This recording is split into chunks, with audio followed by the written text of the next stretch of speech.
Summer Kozai graduated from Iolani School in 2000. After an MBA from Northeastern, she returned to Hawaii to work as an auditor for the federal government. Summer Kozai.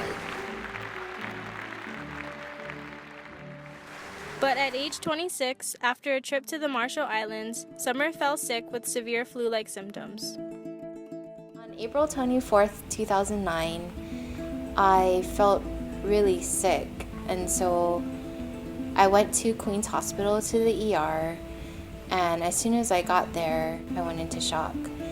And after the point where I told them I couldn't breathe, I can't really remember anything. Bacterial meningitis is a potentially life-threatening disease. It can cause paralysis, gangrene, stroke, brain damage, and even death. Mentally, handling surgery was the easy part. It was the physical part that was hard for me because it's like major surgery. I had, I think, not really a full idea of how major it was at the time. Summer became a quadruple amputee as a result of complications from meningitis. Summer's diagnosis was the most medically severe case that I've ever seen and that I've ever worked with. She is a fighter. I mean, I've never seen anyone that has this tenacious spirit that she would never give up. It wasn't an I can't attitude. It was always I can, I will, I must. This is how my life is going to be and I'm going to do it. February 19th, 2010. The power of positive thinking has a great deal to do with success in life. I really understood that power at the point where there was no option but to see the good in life. It has to be a conscious choice to see what could have been and be grateful for what is. There are times when the pain is ridiculous, but then I have to be grateful that I'm able to feel. This is for breakfast. I need to tell my story. Every time I share it, I get stronger. Yes, good job. Sit. One day soon, I'll walk into chapel and share my story.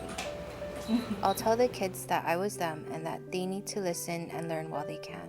Peace and love, Summer. I feel so blessed to know Summer. You know, for years it was, I'm going to walk into chapel. You've probably heard that, you know, I'm going to come into chapel. She's got a lesson for all of us, you know. We get so caught up in things that are so manini and make them so big. She's a role model. She lives bigger than most of us do. If someone had told me when I graduated that I would be back here doing an all-school assembly, I think I would probably freak out since I barely could get through speech class in 9th grade. That being said, I've been through... March 10th, 2010.